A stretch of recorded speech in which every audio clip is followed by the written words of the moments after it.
So, as you can hear, Lola has a problem. She wants to leave the company, but they don't want to let her go. Have you ever been in that situation? You don't want someone anymore, but they still want you.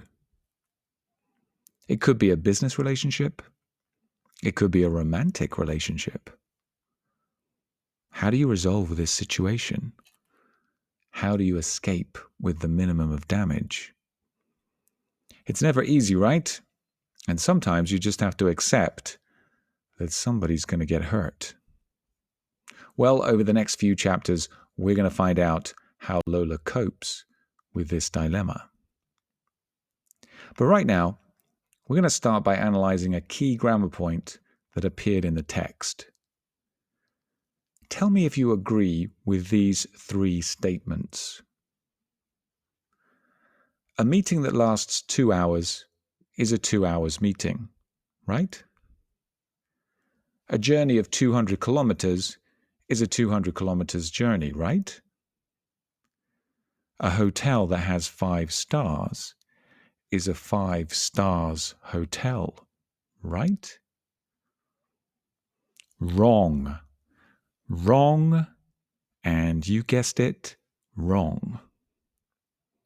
These are all what we call compound number adjectives, and non-native speakers rarely express them correctly. Listen to this sentence from the chapter one more time.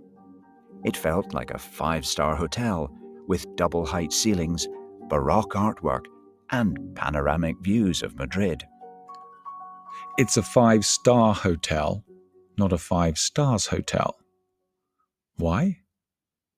5-star is a compound number adjective. You write it with a hyphen and in the singular form. Compound number adjectives are everywhere in business. I mean, we use them every day. For example, a 10-minute meeting, a 200-kilometer journey, an 8-kilo turkey is what we ate at Christmas last year. And this, my dear listener, is a 20-minute podcast. So let's quickly move on to the next point. Let's just reflect on why the company is so attached to Lola. Why the company doesn't want to let her go. Listen to this paragraph one more time. Lola was a rainmaker. Her team had beaten their budget for the last 4 years consecutively, often going beyond the company's stretch targets. What's a rainmaker? What is a stretch target? And are you familiar with the expression to beat your budget? Let's start off with the most obvious one, to beat your budget. Now, I have a standard middle-class Southern English accent, so I say budget. But there are many native English speakers, particularly in the north of the country, who would pronounce this word budget. But the one thing we all agree on is the D is silent. It's budget, not budget. Now, what does it mean to beat your budget? Well, every commercial team that I have ever worked in interprets the word budget as the financial target or objective. So, at the beginning of the year, management set a budget, the amount of money you are expected to generate. Now, this could be revenues or it could be profits. And if you beat your budget, you exceed those financial objectives.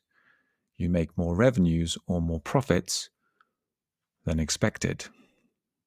And everyone is happy. Now, in our business English novel, Lola Badiola has very successfully managed to beat her budget for the last 4 years consecutively. Well done, Lola. And sometimes she goes beyond her stretch targets. Now, what is a stretch target and what is its purpose? Well, if you stretch, you try to reach something that is unobtainable. I need to stretch my body to reach the books at the very top of my bookshelf. So in business, stretch targets are not just challenging goals.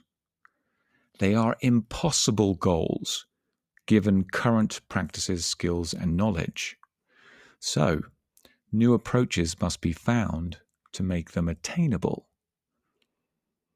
In other words, you can't just work longer and harder to attain your stretch goals or your stretch targets. You have to work in a radically different way. You have to revolutionize your processes. So what happens is stretch targets incentivize your employees to find innovative and creative solutions to your company's problems. Because if you hit those stretch targets, everyone gets paid a really big bonus. There are some very famous cases where stretch goals completely transformed a company's process. And there are some very famous cases where they completely failed. So sometimes they work, sometimes they don't. Depends on the company, depends on the department, and depends on the industry. But in the case of Lola Badiola, she has hit her stretch targets on several occasions. She has been able to reinvent the way that she and her team operate in order to make the impossible possible. And that makes her a very, very valuable employee. And that is why she is referred to as a rainmaker.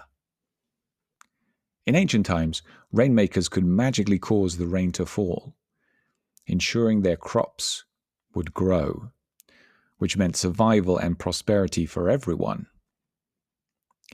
Now, the modern business definition of a rainmaker is not much different. Rainmakers are the people who magically generate revenue, ensuring prosperity not just for themselves, not just for their team, but for the entire organization. Now, of course, you and I know it's not magic. It's skill, it's discipline, it's hard work, or what human resources people refer to as talent. That's why Luis Brunha is so desperate to keep Lola. The financial performance of the whole division depends on her. The company won't hit its stretch targets or even beat its budget without her. And one of the greatest challenges for the manager of any commercial team is to retain their top talent, to prevent their rainmakers from leaving, and worst of all, joining the competition. Will the company be able to convince Lola to stay? Well, you can find out in the next episode when she talks to the CEO. But right now, I have one more interesting expression for you. Listen to this. In verbalizing her thoughts and desires, Lola fully accepted that she was doing the right thing. There was no turning back now. She was burning her boats. To burn the boats. This means that there is no possibility of turning back. You have passed the point of no return. You are 100% committed to moving forwards. Hernán Cortés, the conquistador, famously destroyed all his boats on arrival at the New World in 1519. He didn't actually burn the boats, he just destroyed them. But the idea of burning the boats is much more dramatic, and that's why we use it in the expression. So in his case, there was no turning back. He and his men had to conquer the territory or die trying. When Marina and I decided to move to Spain from London, we quit our jobs, we sold everything, our house, our car, our furniture. We even tried to sell the kids. We burnt our boats so that we were 100% committed to our new life here in Madrid. And what that does is it focuses the mind and it improves the chances of success. So, with that dramatic expression, we come to the end of our 20-minute podcast. Did you hear that compound number adjective? 20-minute podcast. And we wish you well for the coming week. Make sure you join us for the next session. You'll find out what the CEO says to Lola. We'll find out if he can convince his rainmaker to stay at the company as we continue to entertain you to a fluent and confident level of business English. Until then, keep practicing. And remember, if you want to beat your budget, don't be afraid to burn your boats.